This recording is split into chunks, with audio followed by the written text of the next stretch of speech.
Avant de philosopher en parlant de guerre, en fait, il faut bien cogiter et penser aux lois de la guerre et toute torture qu'on puisse subir, et Vietnam, bien sûr.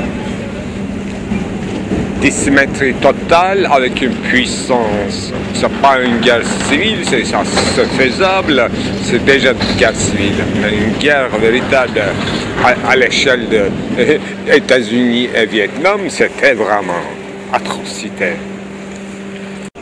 Après avoir fait cette découverte quand même tragique en ce qui concerne Eros dans la mythologie grecque, il faut faire très vite enfin une progéniture pour que la même chose soit continuée éternellement.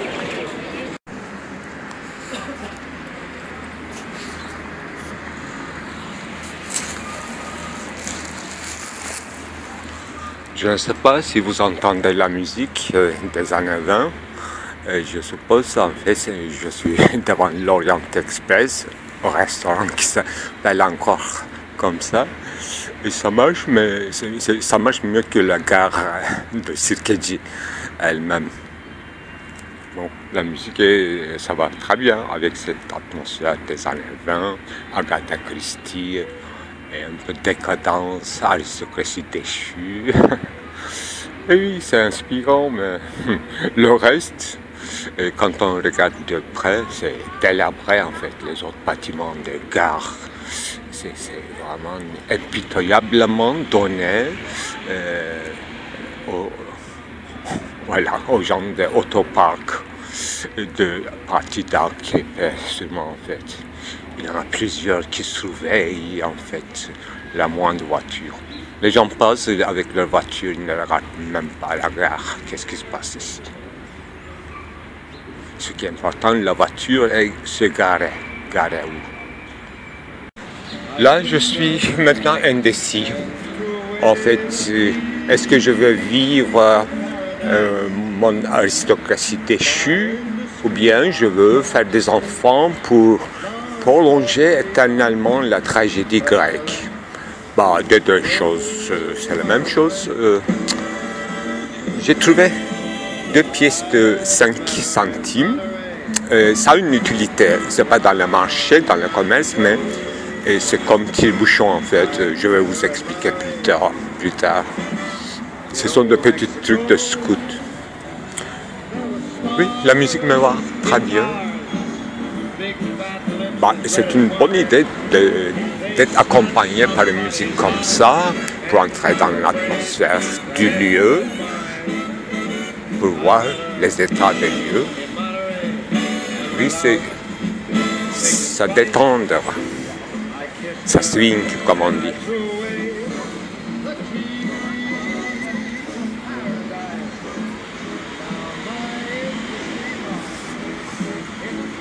Et nous avons une 19e siècle, une moitié quand même du 20e siècle, et le reste c'est fini. C'est déjà bien, un siècle et demi, avec 2 sultans et Atatürk, ça va très bien. Chanson infinie. Et les ans commencent, à peine. Oui. Pour moi, grand poète Ceyhan, en fait, écrivait dans l'un de ses écrits que Sirkeci est la capitale de la Turquie. Alors que c'est un quartier, là où il y a une gare pour aller, bien sûr, à l'Occident. Il y a une autre gare pour aller en Orient. Mais avec une ferryboat, on peut passer et on peut continuer en Orient Express à Haydarpaşa gare. Voilà, c'était un projet réussi. 2 continents se réunissaient ici même, à Sirkeci. On arrivait juste à l'extrême limite de l'Europe. Ici, je me trouve dans l'extrême limite de l'Europe. Et puis, face à moi, il y a tout l'Orient qui s'étend avec ses ornements, avec ses voluptés et avec ses chevaux, avec les guerres. Voilà, c'est le lieu de fantasme. Bien sûr, à cause des guerres, il y a plein de petits hôtels Maintenant, c'est un peu délabré, très bon marché, mais c'est excitant et je ne suis jamais resté parce que j'habitais, je n'avais pas besoin d'hôtel. Mais voilà, peut-être je vais passer par le grand parc impérial Gülhane. Là, on a déclaré monarchie constitutionnelle, n'est-ce pas? Ça s'appelle Déclaration de Gülhane, Hatt Humayun. Eh bien, c'est avec les chaînes énormes, c'est sublime. J'ai eu une fois un sentiment de sublime à la lettre dans cette parc, qui n'est pas un parc, enfin, c'est comme Palais de Versailles, en verdure. Qu'est-ce qu'il y a d'autre? Sirkeci, oui, c'est la capitale, mais Eminönü aussi, parce que toute peuplade, tout le monde qui vient d'Anatolie voit les grandes mosquées quand même en autant. Donc c'est le lieu de rassemblement. C'était avant que grande route passe et divise la place en deux ou en morceaux fractales. Il y a une place quand même qu'on pourrait jeter des grains aux oiseaux, on pourrait s'asseoir et tout. Maintenant on passe avec les voitures, avec le train. Alors, Sirkeci, c'est aussi centre technique du cinéma et de la photographie. Il ne faut pas oublier tous les appareils, tous les accessoires de photographie. Ça se vend dans les passages, dans les grands passages multiples dans ce quartier-là. Donc, c'est un lieu d'export et import des morceaux très rares. Et puis, on venait à chaque fois quand on finit le bobine de photographie pour développer, on venait à Sirkeci. C'était de bonne qualité, moins cher. Et vite aussi. Tous les soldats venaient pour développer leurs films ici. Mais malheureusement, on ne voit plus les soldats avec les petits uniformes endimanchés. Et tout est caché, en fait. Ils sont devenus comme des paysans, n'importe qui. En fait, il y avait quand même un honneur de porter cet uniforme dans la rue au lieu de se promener comme un intrus. N'est-ce pas? C'est à cause de guerre civile, terrorisme, il ne veut pas être cible des attentats, je comprends, oui, c'est la sécurité, c'est mieux. Mais visiblement, il n'y a pas de marins maintenant. On n'arrive pas à distinguer si les soldats sont marins ou terrestres ou aériens, en fait. Les marins barrières, c'était chic, tout en blanc. Je suis vraiment ému, en fait, même l'horloge de la gare marche très bien. C'est la marque Terre, extrêmement connue, mais on ne trouve plus aujourd'hui, on n'a pas besoin, Nadjar. Et c'est ému. En fait, si l'horloge n'est pas arrêtée, donc les choses peuvent continuer, on peut toujours espérer. Enfin, le restaurant marche très bien, en fait. On peut faire des mariages, et 3 nuits, 3 jours. C'est pas très bon marché, mais l'architecture de la gare, effectivement, enfin, depuis notre enfance, on a l'habitude, on est attiré par ce bâtiment. Et imaginez, en fait, tous les gens qui viennent d'Anatolie, les paysans, en arrivant à Istanbul, ils entrent dans ce lieu-là. L'entrée principale était toujours fermée à cause de banlieues, parce que c'est un bâtiment historique, on ne peut pas faire entrer-sortir par le restaurant, donc c'est devenu restaurant. C'est très très fantastique. Et les dates sur le bâtiment, ça s'écrit en chiffres arabes et en, disons, latin actuel. Et donc, c'est une architecture de type d'Istanbul, je dirais. C'est comme un grand post-office, énorme bâtiment. C'est la même date peut-être. Il y a mais ça me rappelle quelque chose d'Autriche. Donc, l'Empire austro-hongrois, il y a quelque chose d'oriental et occidental à la fois. Donc, ce n'est pas du tout nordique, ce n'est pas du tout à fait... ça n'a rien à voir avec Paris, par exemple. C'est Vienne, c'est viennois. Ça devrait être comme une gâteau viennoise. C'est très, très raffiné. Et c'est pas très haut, comme Haïdar Pacha, c'est très allemand, enfin. Ici, c'est autrichien, hongrois, oui, quelque chose de très sympa. Je n'avais jamais éclairci mes idées concernant l'architecture, mais c'est un bijou et qu'il faut garder. En plus, on n'avait jamais possibilité de voir le gare si déserté que ça. Il y avait toujours un affairement, mais maintenant c'est comme un musée, enfin au-delà du musée, c'est un musée vivant parce que ça marche encore, ça n'est pas devenu musée. S'il devient musée, il y aura du monde peut-être. Enfin, il y a des tableaux quand même à l'intérieur, des photos d'Atatürk et tout. Eh bien, ce train de banlieue marchait très très bien. Il avait, sur la route de chemin de fer, il y avait des quartiers entiers historiques. Kumkapi, là nous habitions initialement, en fait, avant de partir à Erenköy.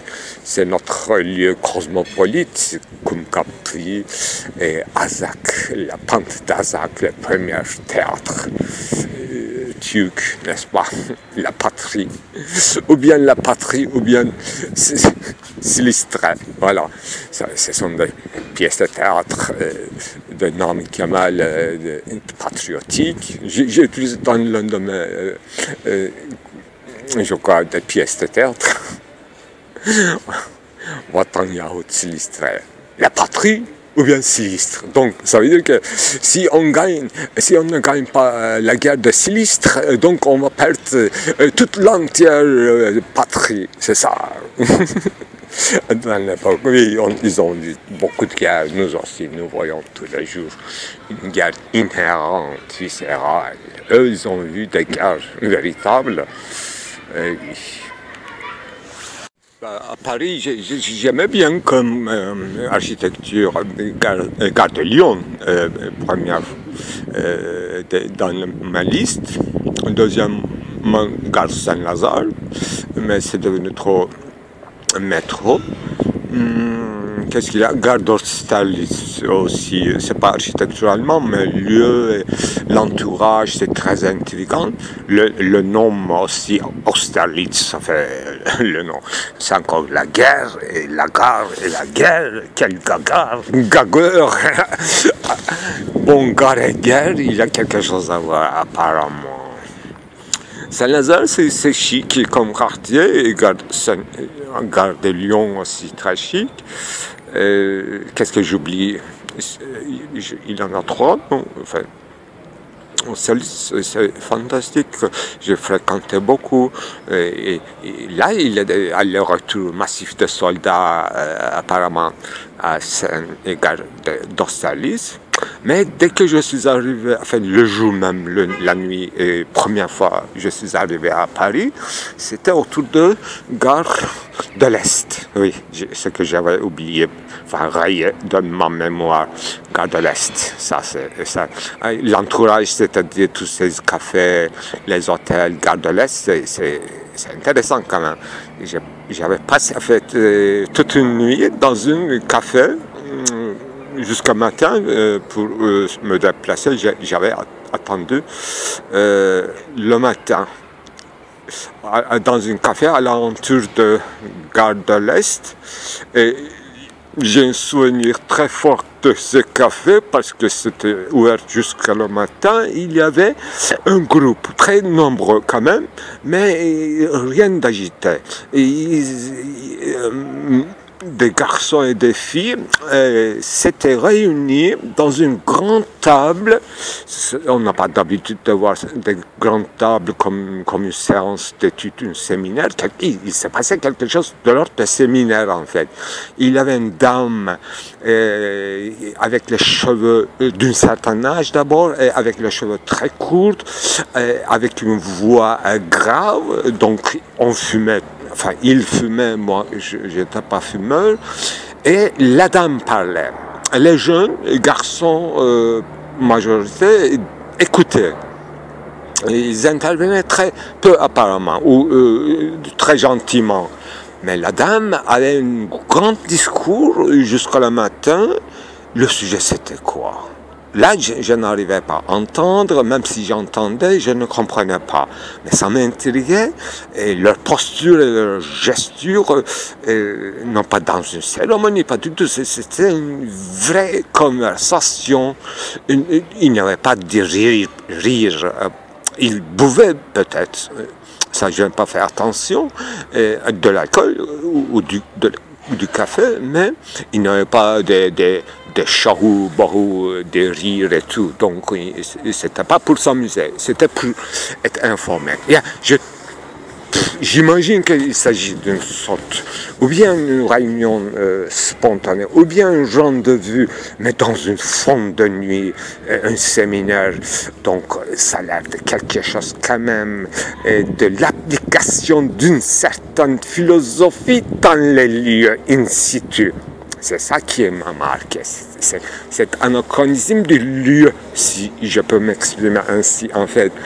Quel anachronisme, très tard, jusqu'à matin, et très assidu, une écoute, une certaine philosophie, une certaine voix grave, une dame avec les cheveux courts.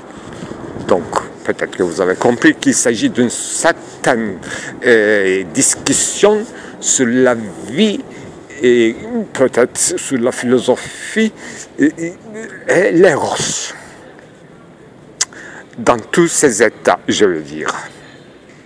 Il s'agissait d'un groupe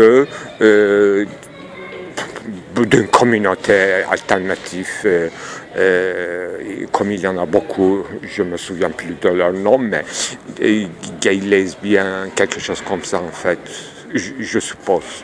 Bon, j'étais très jeune, je ne comprenais pas le contenu, mais c'était posture et gesture. C'est comme, bon, je dirais Klossowski, il ne faut pas mélanger les choses, mais bon, étant un jeune littéraire, j'imaginais un esprit littéraire là. Oui, il faut que les gares soient comme ça, les lieux de rencontre, des croisements, des expériences. Voilà, ici, gare de Sirkeci, Orient Express a attiré aussi les jeunes gens qu'on appelle hippies dans les années 70, là où j'étais dans toute mon dernière enfance, avant de devenir complètement adulte. Donc j'étais en puberté.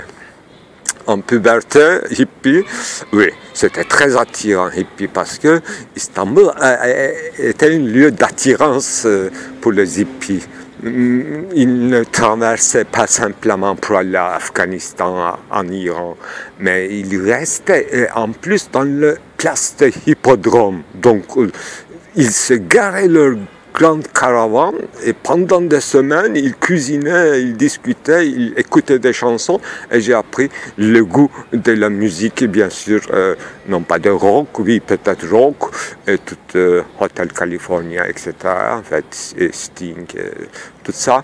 J'ai appris un peu, enfin, j'aurais pu écouter ailleurs, mais j'ai appris par cœur et en fréquentant ces jeunes hippies qui étaient tous plus grands que moi, et moi, je suis un puberté, un puberté, un moutonneux, on dit moutonneux, rarement, mais c'est fort quand même, les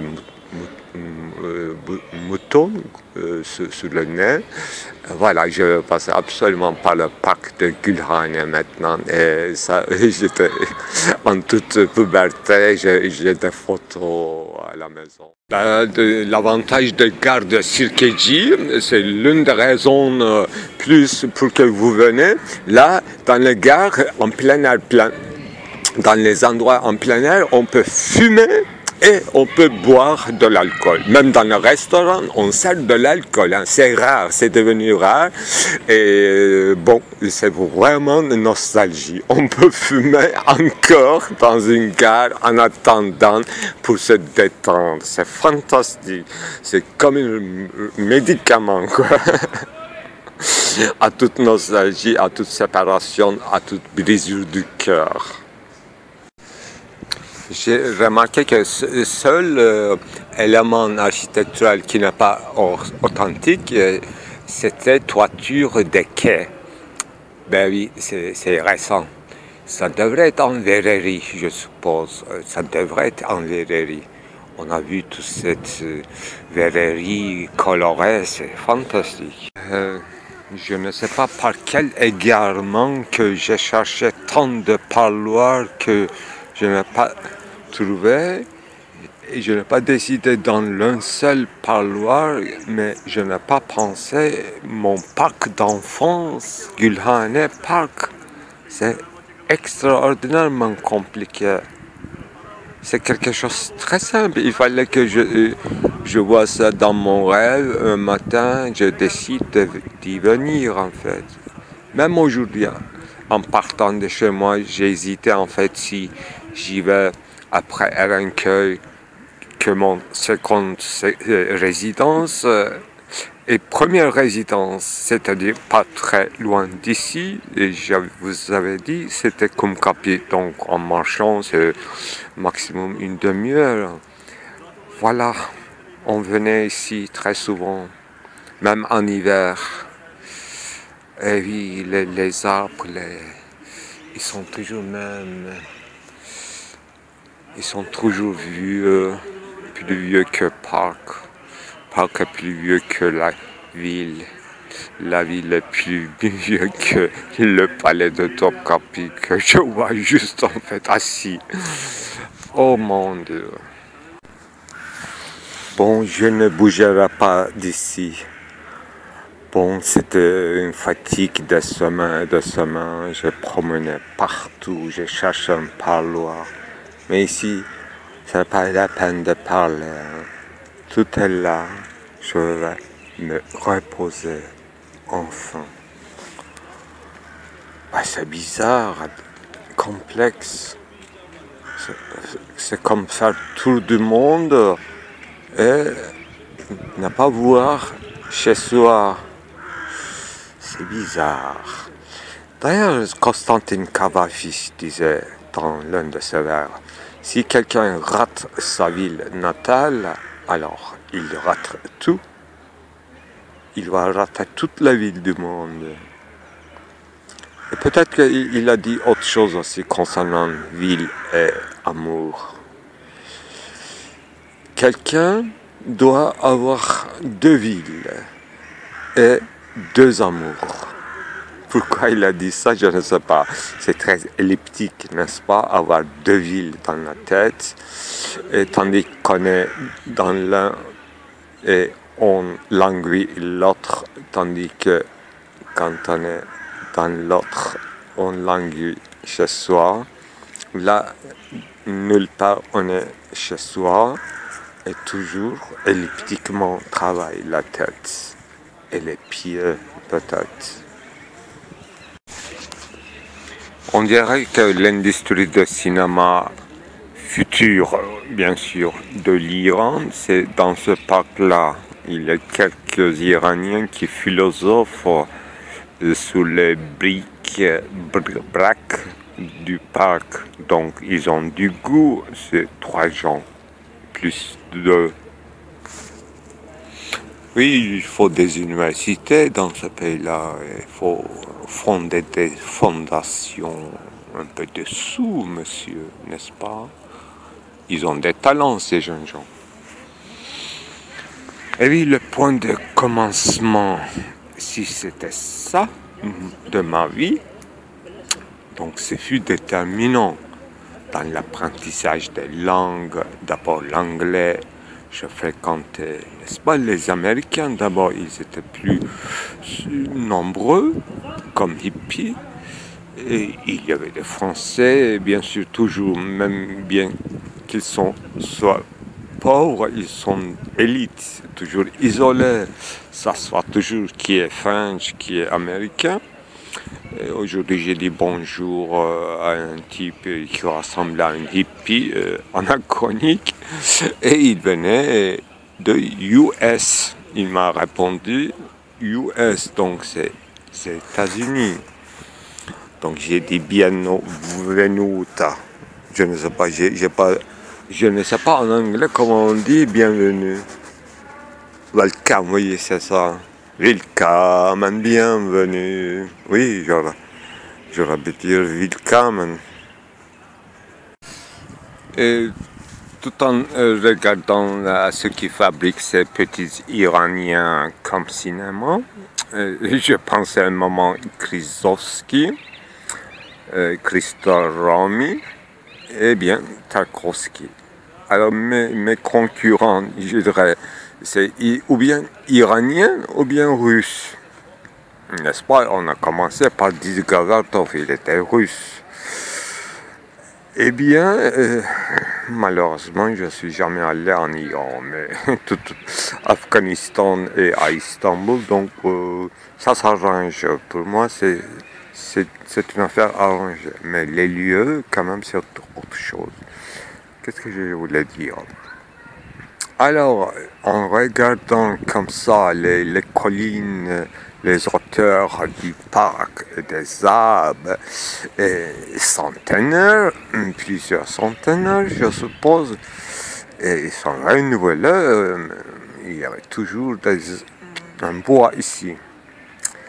Alors, j'imagine les petits princes, non pas de sens exprimé, mais de nos petits princes, Shehzadeh du sultan, les frères, enfin de petites nièces, tous les garçons et les filles, bon, d'un père unique ou bien des mères différentes. C'est ça la fraternité entre les petits sultans prétendants. Enfin, quand ils sont petits, vraiment, ils sont sans souci, ils se promenaient dans le parc. Mais j'imaginais quand ils sont devenus à 18 ans. Là, c'est impossible de rester à Istanbul. Ce parc est fini pour eux. Ils sont chassés, soit à Trabzon, soit à Manisa plutôt, soit à Amasya. Voilà, il y a 3 villes d'exil pour les prétendants au lieu sacré du sultan. Donc, les sanguins, des masculins, ils sont toujours en danger d'être tués. Donc, ils sont toujours en protection, trop de protection dans cet immense palais interdit à la chinoise, n'est-ce pas? Le film le film d'un Italien qui est de gauchiste qui a fait ce film qui s'appelle Cité interdite. Eh bien, il a bien fait quand même. Enfin, il était peut-être maoïste, il a voulu voir derrière des choses. C'est logique. Alors je disais que moi, je ne suis pas petit prince ni prétendant, mais je suis chassé également de ce parc. Oui, il devrait y avoir une communauté de destin. Alors, un prétendant sans être prétendant qui sera chassé de ses lieux natals, jardin du palais quand même, non pas n'importe quel lieu natal. Là, ça devrait être moi. Ou bien Nazım Hikmet aussi, c'est le même destin. Il a écrit sur Gülhane Park. est l'un des plus forts vers de Nazım Hikmet, qui est d'origine juive polonaise de la mère, je suppose, du père musulman. Donc il a fini ses jours au URSS, c'est ça? Et toujours, sa tombe n'est pas arrivée en Turquie, ni dans une petite cimetière anatolienne, ni à Parc de Gülhane quand même. Il a écrit qu'il voulait être un arbre dans le Parc de Gülhane. Oui, il voulait s'immobiliser dans ce parc, donc c'est pas possible, ce n'est pas possible, c'est pas possible, c'est pas possible. Donc, pendant mon première jeunesse, j'avais lu, en lisant les écrits sur l'art, que Chirico, que j'aime bien quand même comme peintre, Chirico, quand il était venu à Paris, donc il se promenait dans le jardin, ou plutôt le couloir, cloître de Louvre, du palais de Louvre, qui est devenu musée. Donc, il a eu une expérience très bizarre dans cette cloître de Louvre. Non pas à Versailles, j'en suis sûr, à Louvre. J'ai vu, avant que Mitterrand change de fond en comble, cette cour carrée de Louvre qui était bizarre. Un sentiment de vide, bizarre. Et Chirico disait que j'ai eu vraiment le sentiment d'être surréaliste, ou bien il a initié dans ce moment précis de cette expérience dans la cour carrée de Louvre. Donc, surréalisme est né dans la cour carrée de Louvre. Et je me demande qu'est-ce qu'il est né à Gülhane Park. C'est une vide. On peut faire rassembler à Parc Montsouris à Paris. Non, c'est pas du tout ça en fait. Montsouris, ça devrait être quelque chose de très très récent. En fait, c'est Haussmann, je sais, qui a fabriqué. Mais à Istanbul aussi, ça existe. À la fin de l'Empire, ils ont fabriqué un jardin, un nouveau palais quand même. Topkapi, c'était très moyenâgesque.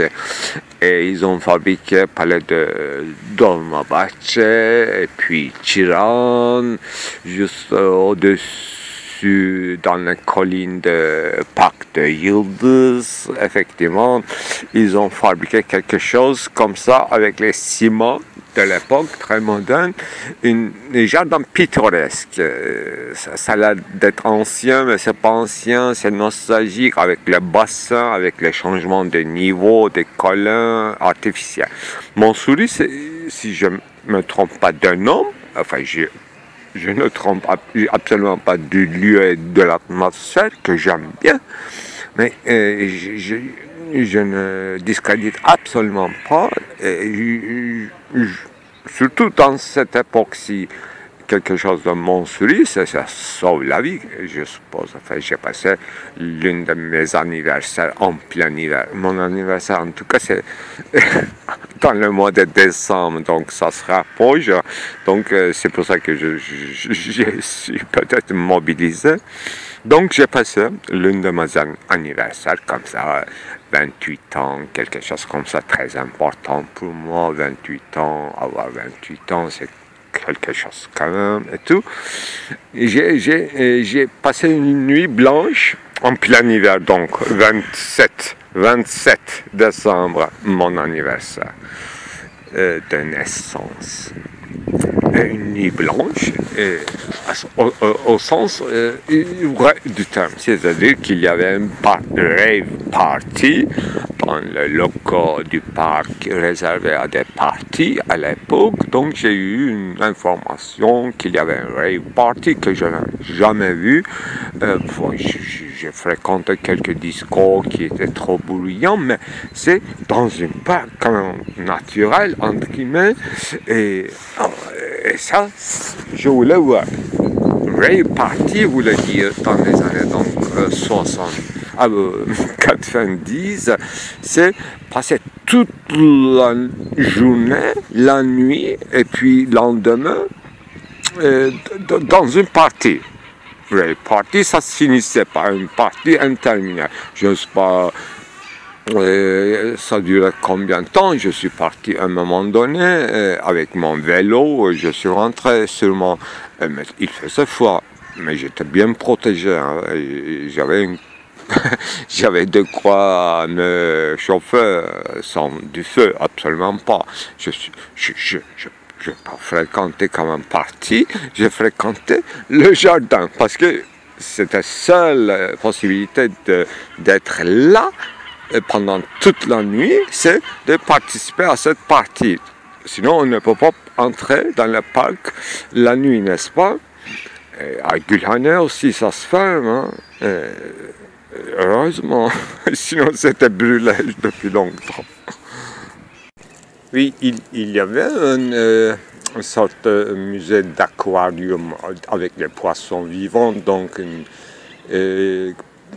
c'était souterrain. Je crois que j'ai trouvé l'endroit où quelque chose de pareil, complètement fermé, bien sûr, parce que ici, il y avait un zoo, oui, pendant mon enfance, mais c'est transféré à quelques lieux plus convenables. Ça, je comprends en fait.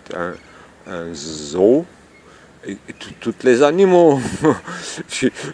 On avait vu un chameau, tous les animaux étaient là, même les poissons, des oiseaux différents. On entend les oiseaux moqueurs d'ailleurs. Inconsciemment ou instinctivement, je trouve quand même l'endroit de l'ancien aquarium qui est fermé avec une porte de fer.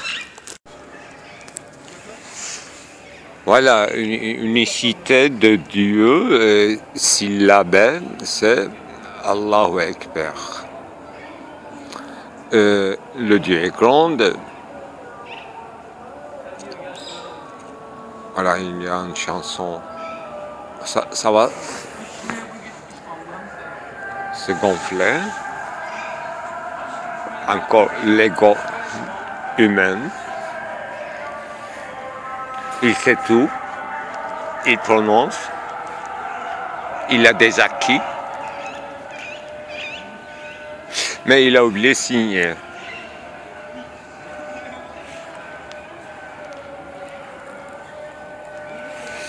Pas de citation. Et il n'en a pas en bas, note en bas de page. Donc c'est volé. Approprié.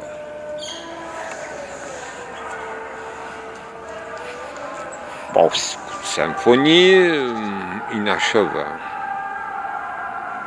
C'est pour ça que ça fait une sorte d'obsession. Une apothéose, oui, c'est Yahya Kemal et moi. Nous deux, avec un siècle de différence entre nous, et nous avons fait l'expérience. Mais c'était une condition atmosphérique qui était responsable de cette composition d'un goût exquis. Sinon, c'est tintamarre. Bon, dans ce quartier très cosmopolite, j'ai entendu plusieurs langues dans la journée. Il y a des... Bon, je ne répéterai pas. Mais, par exemple, arabe, en fait, j'ai entendu très souvent. Il y a beaucoup de présence arabe. J'espère que seulement en touriste. Alors, quand il parle, on a l'impression que bien que j'ai des notions arabes quand même. En fait, je ne suis pas tout à fait étranger à la logique d'arabe. Même dans la langage courante, comme dans la plupart des langues courantes, tout dégénéré dans notre époque.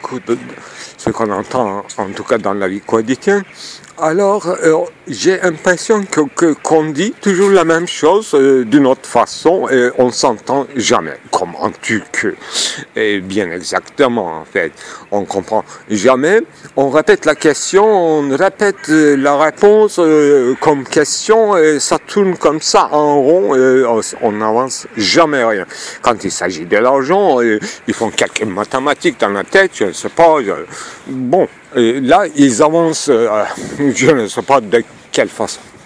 Enfin, en arabe, j'ai un sens, enfin, comme je respecte beaucoup, en fait, je donne une logique, peut-être qu'il n'y en a pas, et je suis sûr qu'il y en a dans la langue arabe comme dans la langue grecque. En fait, dans la langue grecque aussi, autrefois, j'ai entendu, je parle de langue grecque actuelle, c'est-à-dire Rome, je dirais, parce qu'à Istanbul, on entend, il parle très très mal, mais en Grèce aussi. Je parle seulement des langues populaires, hein. Je ne parle pas de langue savante, c'est-à-dire un discours élaboré, etc. Eh bien, ça se dérange, toutes les langues me dérangent. Et sans poésie, toutes les langues sont déchues pour moi. Et l'arabe, c'est autre chose parce que 5 fois par jour, nous sommes obligés d'entendre un appel à la prière en arabe, qu'on comprend maintenant parce qu'on a appris la traduction, mais on a l'habitude arabe, c'est-à-dire une chanson, bon. Mais les Arabes actuels, ils viennent à Istanbul comme touristes. Là, ils entendent leur chant éclater 5 fois par jour. Ils ne font même pas attention. Hein. Mais je crois, enfin, il me semble qu'ils sont fiers que leur religion a gagné quand même dans une peuplade pagan. Tu comment, n'est-ce pas? Oui, je ne vais pas demander leur impression. Bon, bienvenue. Stratégie de parler, c'est mon principe. Quand je sens une présence qui me dérange, je commence au parloir tout seul. Et normalement, la majorité des gens, ils quittent le lieu, ils me laissent tranquille. Là, ça marchait cette fois-ci. Les Arabes, ils sont partis. Alors, ce que je voulais dire, enfin, je me suis rappelé d'une petite anecdote qu'on m'a racontée, c'est un peu rigolo, concernant un Arabe et un Turc. Et bon, c'est une petite histoire un Turc et un Arabe, ils sont sur le chemin dans un désert, mais c'est très long, il n'y a qu'un seul donc âne, ou bien un chameau, pour qu'ils puissent continuer à leur route. Donc, ils devraient échanger de temps en temps, Turc qui va conduire, et l'autre Arabe va marcher et tout, le chemin est très long et tout. Bah, ils inventent un jeu entre eux, comme il y a beaucoup de chemins. Ils disent qu'enfin, faisons quand même un partage raisonnable. Une fois que tu chantes, pendant que tu étais sur le bétail, et quand ton chanson est finie, et moi, je remonte et tu continues à marcher. Bon, c'est raisonnable. Tous les deux, ils s'entendent sur cette entente. Eh bien, tu montres au chameau, et il commence en fait à faire maximum deux chansons locales qui est assez agréable et qui finit, ils sont assez courts et mouvementés. Voilà, il fait son chanson, même 3 chansons, hein, il utilise tout son droit. Eh bien, il descend, il commence à marcher, l'Arabe remonte sur la bétail. Eh bien, Arabe commence à chanter. Alors là, ça se finit pas, il n'y a pas de paroles, ça commence comme ça. Ya leli, ya leli, ya leli. Il y a une ritournelle qui n'en finit pas. Enfin, le son, la chanson ne commence même pas. Et ça se finit pas. C'est au-delà de tout espoir. Le Turc est fichu. Ben, j'ai presque dit tout à l'heure que, sauf ma propre voix, tout me dérange, mais ce n'est pas vrai, tout à fait. Non, j'ai seulement critiqué la manière dont on parle les langues actuellement, les langues, toutes les langues. Eh bien, moi, j'ai trouvé ma voix, j'aime ma voix, heureusement. L'année dernière, j'avais un cancer dans la gorge, maintenant, je félicite la création qu'il m'a donné cette chance de pouvoir parler encore correctement. Au moins, j'essaye. Eh bien, la question de langue et des chansons qui me touchent intimement, et j'ai trouvé ma voix grâce à un travail assidu d'écoute, et non pas en parlant aussi, j'ai fait exercice, mais écouter, mais pas seulement français, absolument pas, surtout dans ces dernières années. En fait, j'ai découvert la chanson d'abord iranienne, classique bien sûr, mais tous les chants classiques, c'est-à-dire qui ne sont pas populaires, y compris le chant grégorien, les chants arméniens, les chants du 19e siècle grec, c'est-à-dire d'origine d'Istanbul. Eh bien, la chanson, plus que chanson, manière de chanter, manière d'habiter, manière de danser, afghan tout simplement.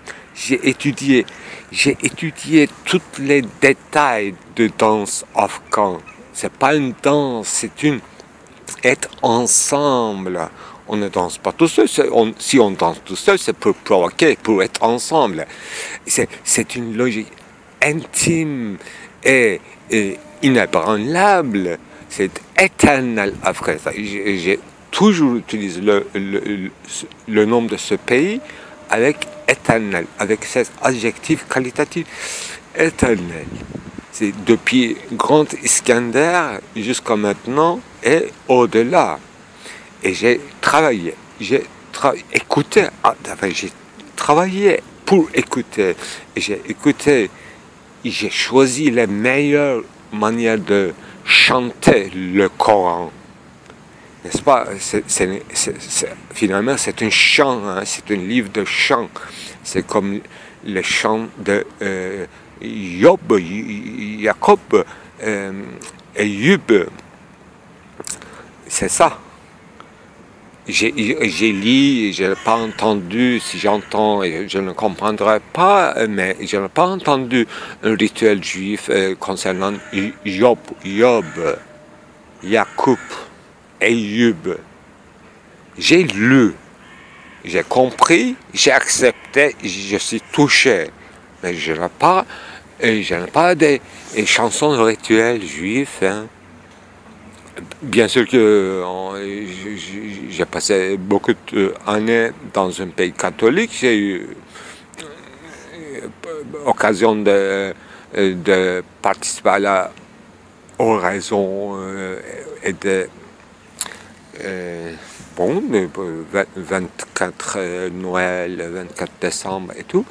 Mais j'ai fréquenté aussi les églises réformées, là où on ne chantait pas, il n'y avait pas de rite, presque pas, mais on mangeait, on accueillait l'autre non-chrétien aussi. Et on pouvait parler de tout. Ça aussi, mais c'est dans le passé. Hein. Dans le récent, j'ai découvert l'Asie, bien sûr, ouzbek, tadjik, et même les chansons ou les chansons de gauche de chaman qu'on appelle Kam, je crois. Et là, à partir de là, on est en Mongolie, on est à Tibet. J'ai fréquenté Chine. J'ai découvert grâce à quelqu'un Japon. Très simple, sans instrument, la voix, les syllabes. japonais, j'adore. Mais il faut vous en donner des exemples, c'est difficile techniquement pour l'instant. Il faut ajouter aussi mon découverte de Fela Kuti, n'est-ce pas, Afrique, toutes ces chansons énormes.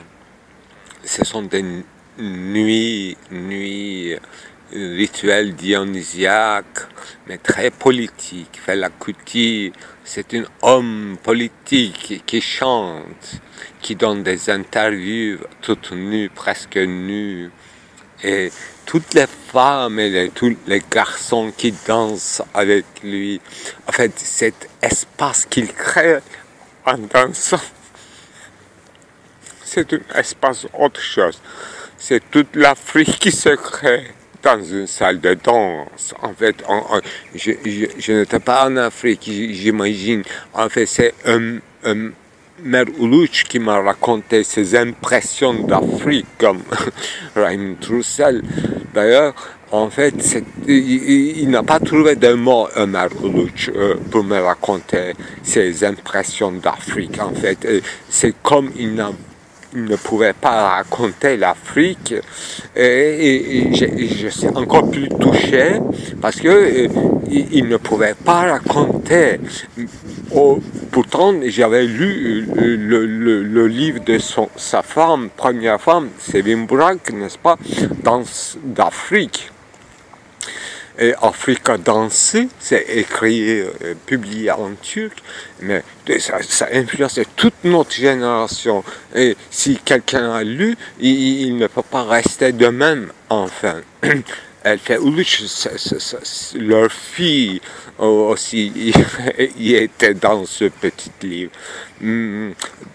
Bon, dans la couverture, il y avait une sculpture de Sarkis et tout. Enfin, c'est toute la culture, disons, du XXe siècle, avant-garde turque, se trouve dans ce point. Mais pourquoi Afrique, n'est-ce pas? C'est très très étranger à notre culture finalement. Il y a des Africains, mais c'est tout. Ben, voilà, et ils nous font sentir quelque chose d'autre. Fela Kuti, moi, j'ai découvert, moi, toute seule, grâce à Web, bien sûr, parce que j'aurais pu connaître dans les années 70, mais non, j'étais dans un pays musulman et on ne mettait pas des chansons, absolument pas comme ça. Et il y avait Adriana Celentano, etc. Et bon, même pas Edith Piaf, enfin, non, grâce à Web, j'ai connu un homme politique, un résistant, quelqu'un absolument autre, mais je suis étonné quand même. Il a fait des concerts à Berlin, enfin en toute Europe, mais je préfère quand ils chantaient entre eux en Afrique. Je crois que c'est au Sénégal. Voilà. Il s'exprime très bien, ce mec. Fela Kuti. Je crois que son fils ou son frère aussi, il chante, mais lui, il était beaucoup un auteur que Bob Marley et tout. Bob Marley, c'est une autre chose, mais Fela Kuti, on n'en parle pas, et je suis désolé, c'est beaucoup mieux que Bob Marley. Bob Marley est bien, très très bien, mais Fela Kuti, extraordinaire, parce que c'est directement on sent l'Afrique, et nous sommes encore dans le bidonville, c'est ça. Il faisait montrer des images comme je vous montre. Donc, mon maître Fela Kuti alors.